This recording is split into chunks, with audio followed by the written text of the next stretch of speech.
What is happening, everybody, man? Thank you guys tuning in to another episode of One Big Fire. And we got a massive fire coming into the house today. Jesse, what's up, brother? How's it going, man? Good, man. Great to have you back. You had popped up when kind of setting up the calendar invites and stuff. And I didn't even look at what date you were going to come on. And I got excited. It was like a month ago it popped in, and I was thinking you were going to come on, and we were waiting. And I was like, hey, where's Jesse? And Al goes, oh, he's a couple of weeks out. I was like, shit, man, I was ready. I wanted to pick his brain, kind of the direction where everything's going. So, man, I'm excited to jump in here with you. The boys are one's stuck. Both of them are actually stuck. One's on a boat and another stuck on an island. So you and I get to chop it up today. So good to have you on. Yeah. Awesome. So, brother, I want to jump right in with you, man, because you're a subject matter expert when anything and everything come to, talking about YouTube and the direction and video content. I always default to you. It comes up in conversation. I'm like, I don't know, reach out to Jesse, reach out to Jackson, get on Channel Junkies. Like, that's the direction to go. And, one of my very dear friends, Mr. Alex Piak, is actually, diving in with you guys deep. I know you kind of carving a new direction because we're seeing things where we're following trends. And, I use Alex as a great example of just really being a student to the teacher, you, and really just executing. And he'll make probably 400,000 this year just off his YouTube channel. And it's just pretty awesome to see. And so I know you're more than YouTube, but I would just love for you to just kind of, what are we seeing? What are we hearing out there kind of as the state of real estate these days? The one thing that I love that you just actually said was like, you're like, he's making 400,000 off of just YouTube. So the thing that I always like to ask people when I'm working with them, whether it's in the coaching program or even as an agent, is like, how do you want this lead generation tool to like be a part of your business? So the really cool thing is just imagine you're saying he's making 400, not only 400, but 400. To a lot of people that are making 100,000 or 50,000 or 200,000, they're like, shoot, I would love to make 400K. So like my wife is a great example of I love her story because she uses it as a lead generation tool. She films every other week, only one weekday every other week. She makes 2 videos at a time. She has a videographer that does the editing, the posting, the thumbnail, and everything. He's my director of agency. And she generated last year almost 400,000 in GCI. The leads call an agent, another agent, not her. He answers the phones. He onboards the clients using our system. He closes the deals. He came from an industry making 50, 60 grand a year. So now he's making 200K. She's making 200K, and it's a win-win for both of them. And she doesn't have to do anything besides show up for one day every other week, film 2 videos, follows our structure, and bounces. So I always ask agents, what is the direction you're wanting to go? Because I do think it's a massive leverage piece. But I see it on the flip side where they're like, I'm filming for 25 hours. I got a 10-minute video and I'm not generating any deals. And it's and I've been doing it for 10 years. I've actually heard that story multiple times. And I'm like, yeah, because every platform is designed for a specific reason. And you have to understand what that reason is for. And then you have to make the content. So when you're talking about Alex switching direction, he was doing faceless style content. He wasn't building a brand for himself or a relationship with the audience. So I know it's kind of a painful struggle to start the other way or to shift it because you're trying to retrain the algorithm for a little bit of time. But then once that happens, you build a very loyal fan base. Mm-hmm. And for me, I look at all social media platforms into 2 categories. They're either educational or they're entertainment. So a lot of the short form stuff, which is, I was just on a call before this, talking to a group about the way that all the platforms play together. And I use short form content as a brand identity play. It's where people can go see what we're doing and it attracts people into our ecosystem.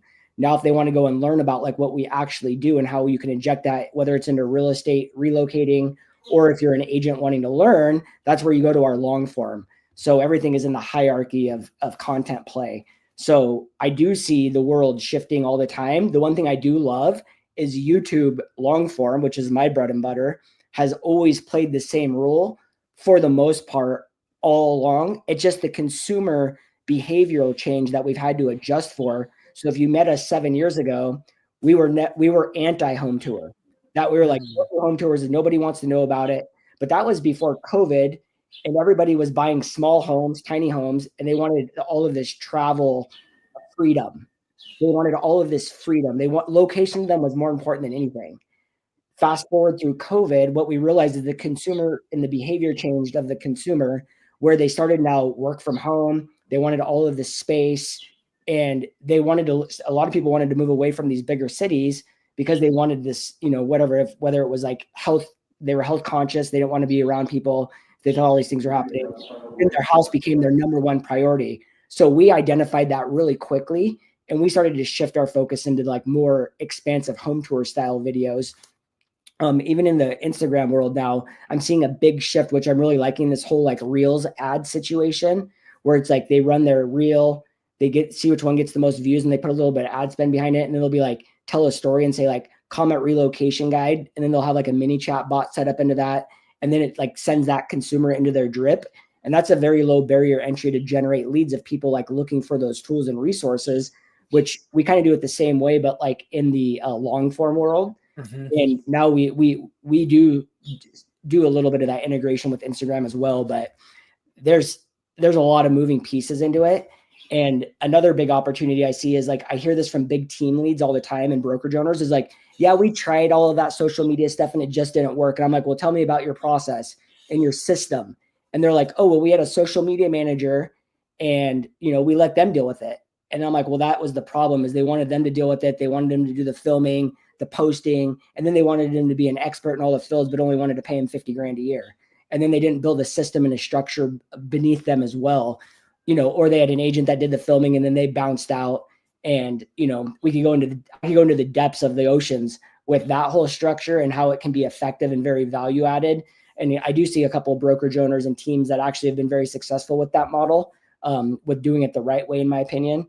But it really just depends. Like I was saying at the beginning of this, is like, how do you want it to play into your business? And then we can start connecting the dots.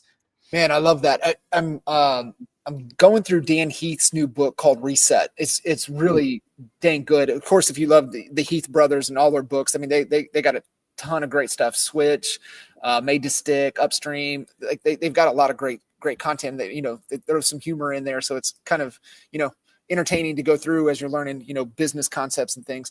But one thing that he said there in Reset that has been ringing in my ear is make sure that the goal of the goal, and what you said something a while ago is like, what's the real goal here, right? Like you gave the example with your wife in there, like 200,000 to work 2 days a week.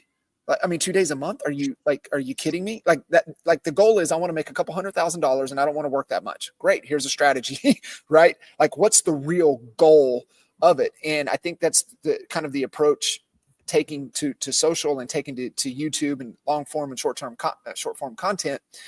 But I can tell you, Jesse, the agents that I see that are thriving right now, I don't think there's a middle of the road agents. I think it's people thriving and people starving.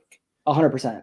The agents that are thriving, all in on content, all in on video, all in on social, all in on just that route. And they've been consistent for the last 12, 18, 24, 36 months. Those are the agents that are thriving. The agents that are starving, they just gave the example, right? Hey, well, we had a social media manager. We were letting them do all of it. It didn't work. Yeah. That's the agents that are in trouble. Well, the interesting thing is there's been a big evolution of video and then integrating it into social. And it really depends who you listen to and who's, and a lot of people will use influencers to push their messaging. And then they're not pushing the right type of training because they think views and subscribers is what generates the deals. And that works if you're Ryan Serhant or celebrity agents, right? But in our world, if you're a non-celebrity agent and you're, just like a local agent and you're trying to do it right, there's a whole different strategy that comes into place, and going back to the leverage piece, what you said about my wife is, she used to be the one that filmed the video herself. She would take 3 days to film one video, and she would set it up on a tripod. She'd be outside. She'd get her mic, audio, all the things, literally 24 hours for one video, 3 days straight. Then I told her, I said, look, if we could get you down to like 1 day a week, what do you need help with? And she's like, honestly, like a videographer would change my life. I'm like, sweet, let's go find you a videographer. So then we found a videographer. He ended up being the editor. He does the posting and everything. So now it's gotten her down to 3 hours per video. So 6 hours total. That's 2 hours. That includes getting ready and going to the location, filming all the things. So, but she realized that that's all she wanted to do. And she's like, I'll let the cards fall however they may. And last year, so this all started, this new structure started in May of 2024. So in May of 2024 forward, it was their biggest year. Her biggest year ever was last year. Also, she doubled the back half of last year's sales versus the first half. Mm-hmm. So the business actually, it was their biggest year. They had, I believe they had 17 YouTube closings for about 12 million. Fast forward into this year to date, they've already done 50% of the GCI as they did last year. And we're just now on to about March 31st. So basically quarter of the year is done. So it's so hard.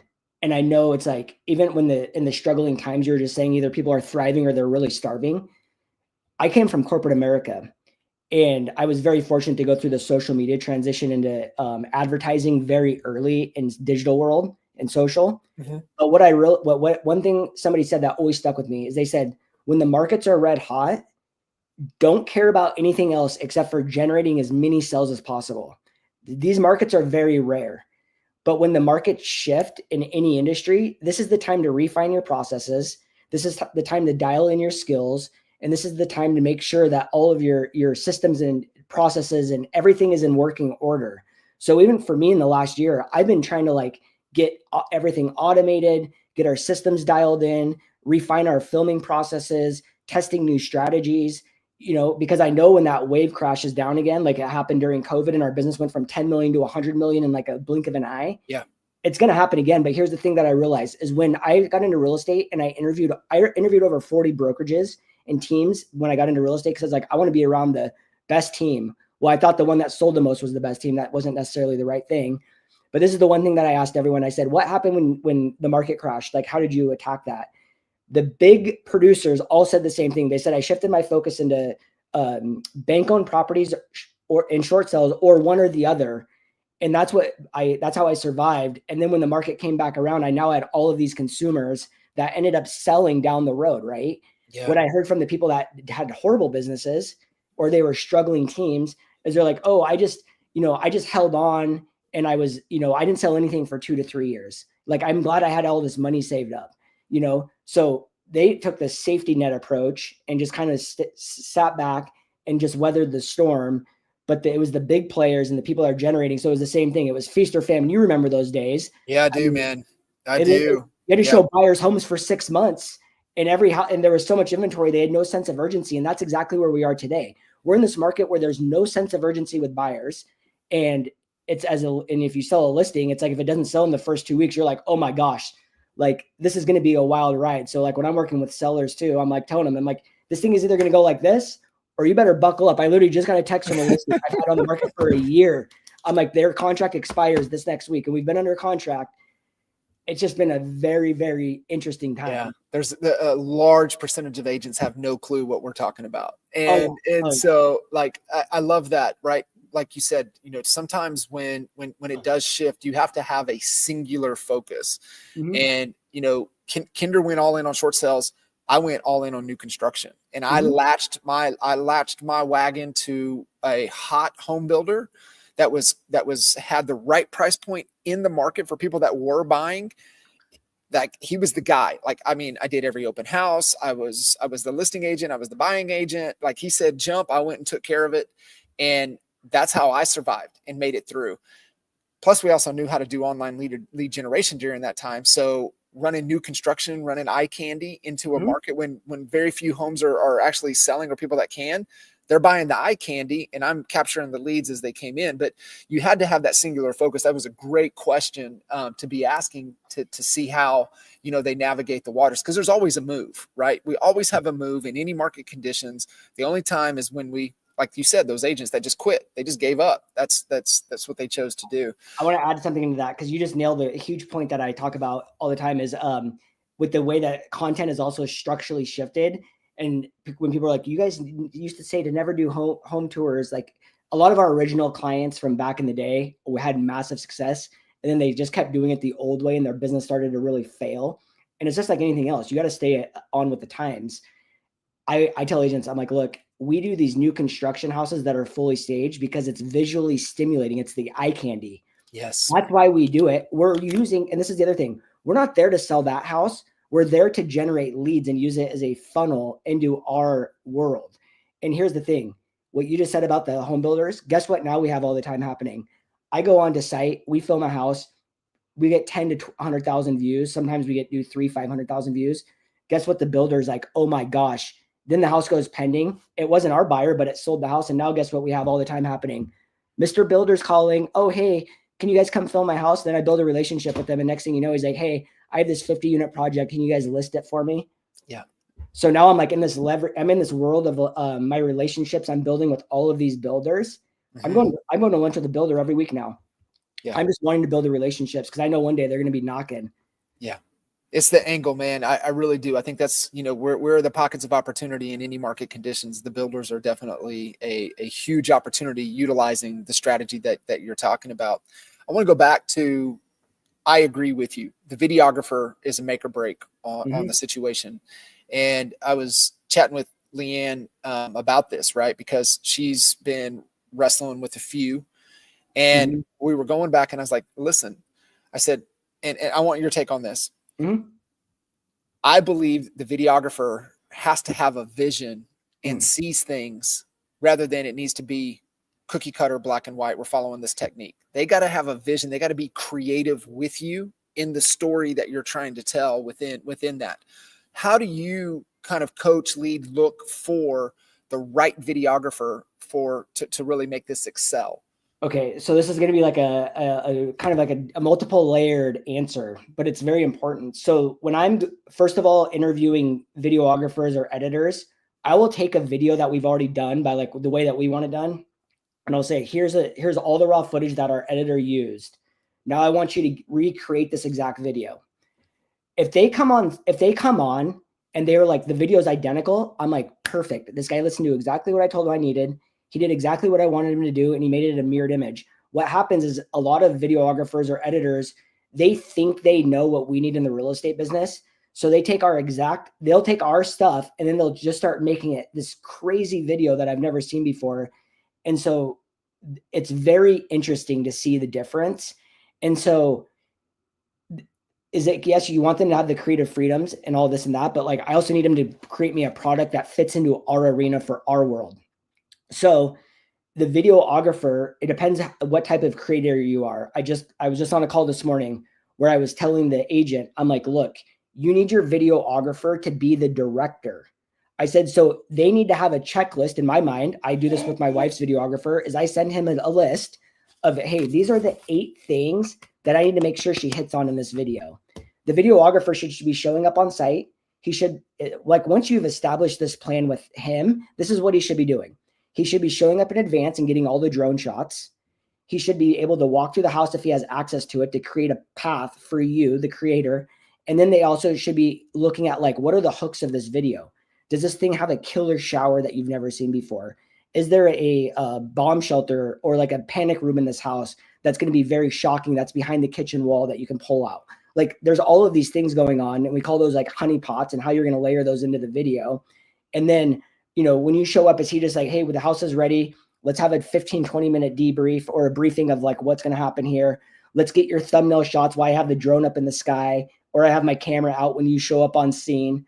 They're the director of your video, essentially. If you just need, this is where the mindset of like shifting from like, I'm a real estate agent, and it depends what you need. Like I said, everything's varied on what you need. A lot of agents, this is what happens. They show up on scene. The videographer shows up. The videographer has no direction. They don't know what's going to happen. They've seen all these millions of videos on YouTube or Instagram or TikTok.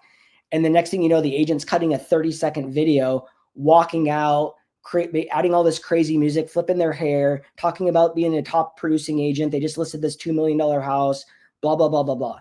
That's not what really drives results. That's great for agents to see other agents doing. Like we all love those views, but that's not what pays the bills. So it goes back to, like, I always say, if I was solving for my consumer's problem, the viewer, the buyer, the seller, what information do they want to see? And then how can I keep them on the platform as long as possible and build a relationship with me? It's called parasocial, when your viewers build a relationship with you without knowing you. So that way, when they're ready to take action, I'm the first person they think of. And the videographer it's a very difficult position to solve for, because, like I said, the problem is like, it depends what their image is. I literally was just looking online last night to hire Jackson in Houston, the first time ever, a videographer.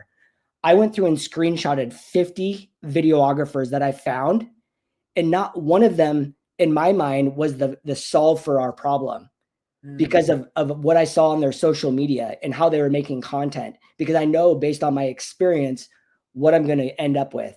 So I've had very bad luck in the sense when I was early trying to find a videographer, because this is what I heard everyone saying: just find a high school kid that can do it on summer break. Just find someone in college that's looking to get started. It's like, dude, we're talking about making $400,000 a year on freaking video. How much should you spend on that position, you know? And then think about all the other stuff they can do. So is this going to be a 1 day a job person, a 1 day a week person? Is this going to be a 2 day a week person? Or is this going to be a full-time person that's going to be my go-to homie, that's going to be basically my business partner, that's going to be my full-time film creator? And if that's the only position you're hiring for, so you're thinking videographer, director, content creator, they're going to make all of your Instagram, YouTube, TikTok, all of these things, that's basically a $80,000 a year to $100,000 a year position. And if you're generating the result and building the brand, and let's just throw EXP in there with agent attraction, dude, that position is going to be like your number one hire.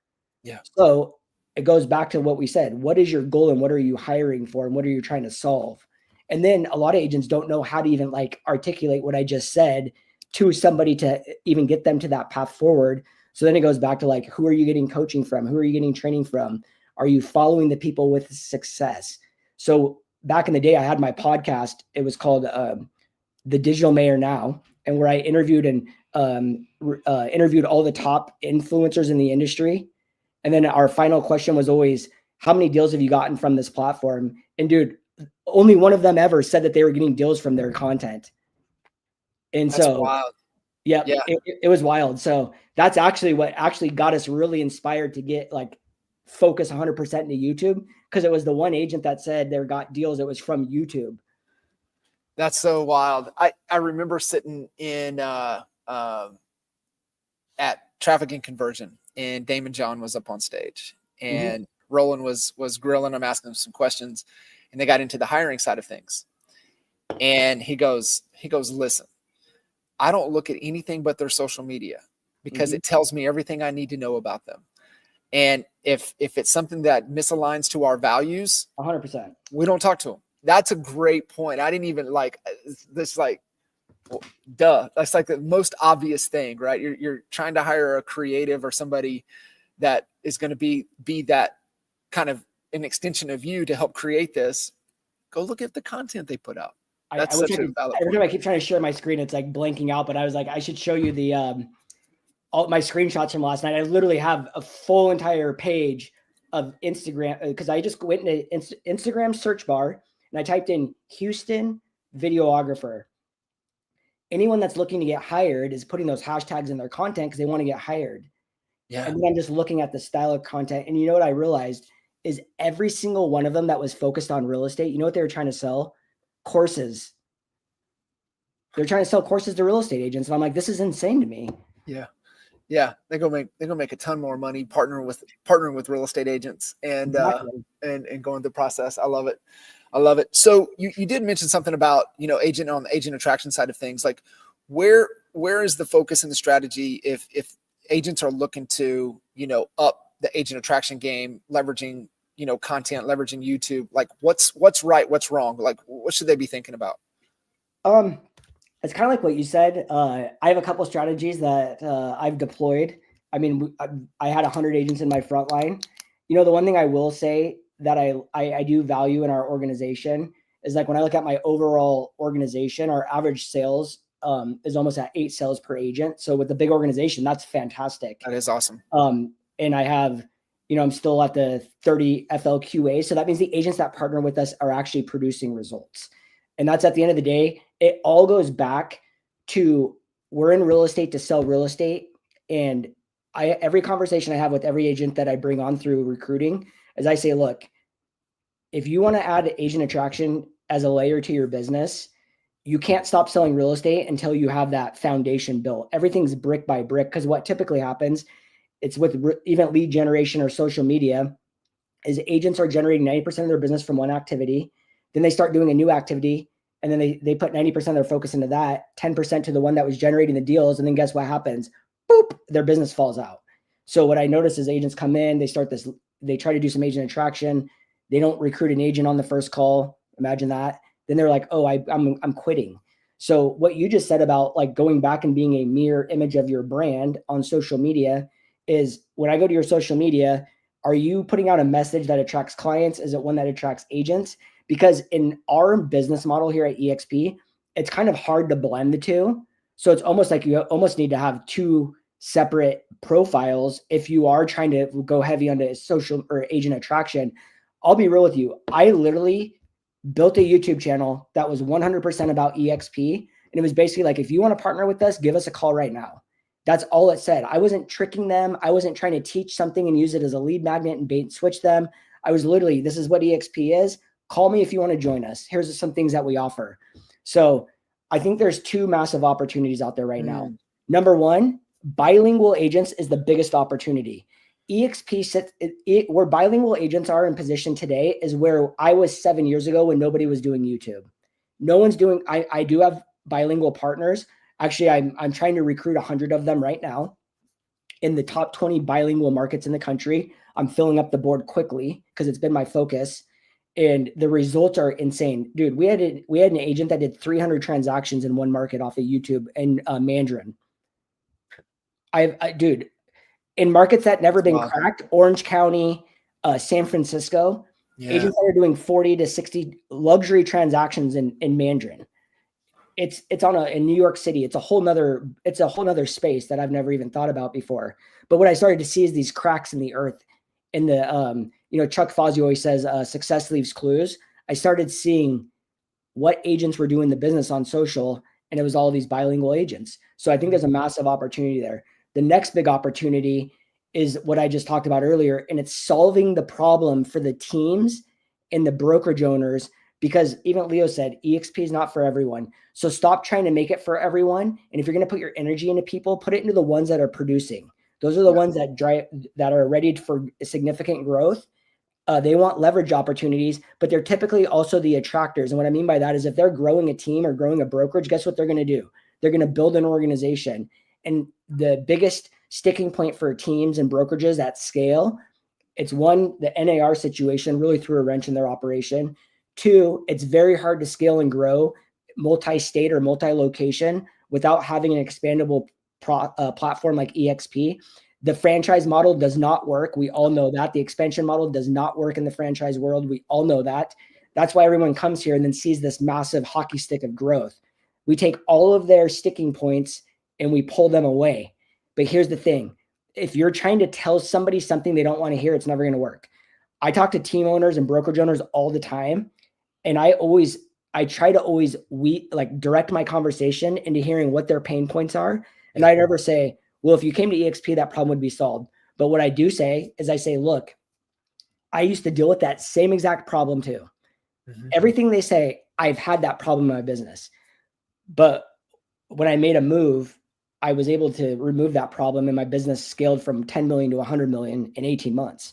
And then if they're interested, they'll say, well, how did that happen? And then I go start the conversation forward. But until they actually give me that signal of actually being interested, I never bring it up. Right. That's such a great point. It's crazy. I mean, it's absolutely critical. Some people take 2-5 years. It's a long-term gain. Yeah. And it's a layer of that business. Yeah, it's such a good point. And everybody has a different pain point, right? Like, I know for us, we were in the Caldwell Banker days, and then what do we do? Right. It's just like, we're paying this franchise fee. We're paying this marketing fee. We're paying this fee. We're paying this for what? And we went independent.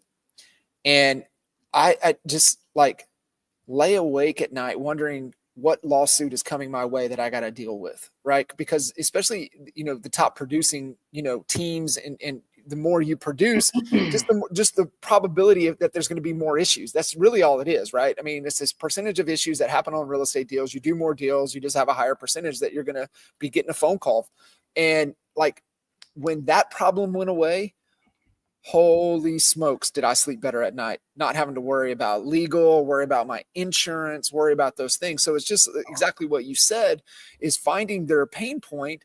And hey, man, that I had the same thing, went away. And then, like you said, man, what a great, don't go into it. And it's just, I'll never forget, man, one of the first few conversations with Gene Frederick would just be like, listen, you only talk about one thing. You talk about the thing that's bothering them the most, because they don't care about anything else. Oh, dude, it's so funny because I always think to myself, I'm like, am I recruitable? I'm like, if somebody had the right conversation with me and knew how to solve the problem, guess what? I'm a DXP. So I talk to every brokerage when it pops up, because one, I want to know, but two, I also want to know what my competition is doing. Yeah. So I think to myself, everyone's recruitable. And here's when success leaves clues, so does opportunities for anything. Look at our number one competitor. Their loudest person in their business and their most successful person that's taken that business from a small little brokerage into a 20,000 agent brokerage just stepped out of that position. Their number one agent, number one organization agent in their freaking company just came to eXp Realty. Right. You're telling me that this is not the place to be with the best platform. And I used to say this all the time early at eXp, as I said, there's been a million Amazons. There's been a million Facebooks, but the cream always rises to the top. I used to deal with this when I worked in the brewing industry. Dude, there's all these little ankle biters that all say they want 1% of the industry. If I have the platform that's going to help me become a million agent industry, I want to be on that platform because it's scalable. Yeah. And we've already been through all those pain points. Yeah. And dude, you can go into ChatGPT. I actually did this last night or maybe 2 nights ago. And I said, what is the best model for revenue share in the real estate industry? And guess what it said? It brought up all the brokerages, and it said for agents that are wanting the biggest outcome and the most opportunity, eXp Realty is the best. And you know what it actually said? It says built for big producers, big team broker, all these things. And then it said, if you want something that's more casual and blah, blah, blah, blah, blah, it actually gave our competitor below that. So I was like, really? Dude, guess what? And here's the thing, like Leo said in that interview the other day, I freaking loved it with that girl that from eXp that interviewed him. He said, look, eXp is not for everybody. And at our biggest point in time, the biggest brokerage had like a 15 share. And I can't remember if he said he felt that we would have a 10 or 15% share of the market, but he's like, look, we are not for everybody. Right. And I 100% agree with that, because I wasted so much time also with new agents, because social media attracts a lot of new agents or struggling agents because they think they've been told to do social, and they think by partnering with someone, they're going to flip a light switch and now they're going to have these massive results. Partnering with eXp is not going to all of a sudden change your life unless you're taking the actions to leverage the opportunity. Yeah. So good. And you're so spot on, like understanding the different competitors and out there. And like, I see some that serve a purpose for a certain type of agent. And I'm like, okay, that makes sense. Okay, that makes sense for you, right? That makes sense for you. And I think that's kind of the mindset that you have to always go in, is like, listen, and it has to be part of the conversation. Like, listen, this company might not be for you. This platform, this opportunity might not be for you. It might not solve your problems based upon what is your goal, right? Yep. Back to understanding the revenue share model and understanding your competitive advantages. Almost, I'd say 90% of my talks, especially when they're top producing agents or brokerage owners or agents of scale and solo agents, they are talking to other brokerages. I love when they ask me, well, what's the difference between you and X? What's the difference between you and Y? I already know that question's coming. And if it is, I'm prepared. And then I show them a real life result of like what the differences would be in each model and why it's so important to put your flag in the right one. And you know what? If it ends up being the other direction, then I just know that wasn't the right partner for me. Yeah, 100%. Jesse, you're amazing. Just kind of final thoughts from you, wrapping up Q1 here in 25, getting ready to roll into the second quarter, just, working in those 90-day cycles. What do agents what must they be thinking about and preparing to execute on heading into the second quarter? So this is the number one quarter of the year. Every action that you are doing in January, February, and March are going to be directly reflected in the next 3 months. And if you're not getting those results that you feel like you deserve, my suggestion is you need to go back and look and see what you're doing. I go to the EXP leadership call every week, and Shep Black comes on there once a month or whenever his time is. And then he always says the same thing. He repeats the same thing. If it works on Monday, do it again on Tuesday. Yeah. And then I look at my list. I have a little notebook I keep of him. And I look at that list and I write down all these things that I'm always going to do. And I'm like, I haven't done those. The ones I haven't done, why haven't I done that? So how do we fill our time? Yeah. It's number one is you have to fill your time with the stuff that generates the results. If you're not generating the results right now, and then when you lean into that, trust me, if you cold call 500 for sale by owners right now, you're going to get a listing appointment. I don't care what anyone says. If you're doing it right. Open houses still work to this day. I see all these people, open houses don't work. Yes, they do. If you need business today, right now, I'm telling you, the hottest seller out there has a sign in front of their house. It's a for sale by owner. The buyers that are hitting open houses, they're actively looking. Those are the 2 hottest leads. If you need business today, that's where you need to be spending 99% of your time. Yeah, I love it. Doesn't make the calendar, it doesn't happen, right? So exactly. Get it in there. Brother, you're amazing.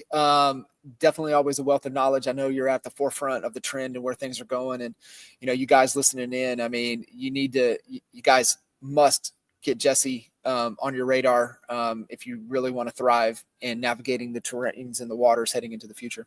Thank you. All right, brother. Well, I appreciate you, man. And definitely have you back on in the near future. And keep us dialed in. Thanks. Awesome. See you. See you.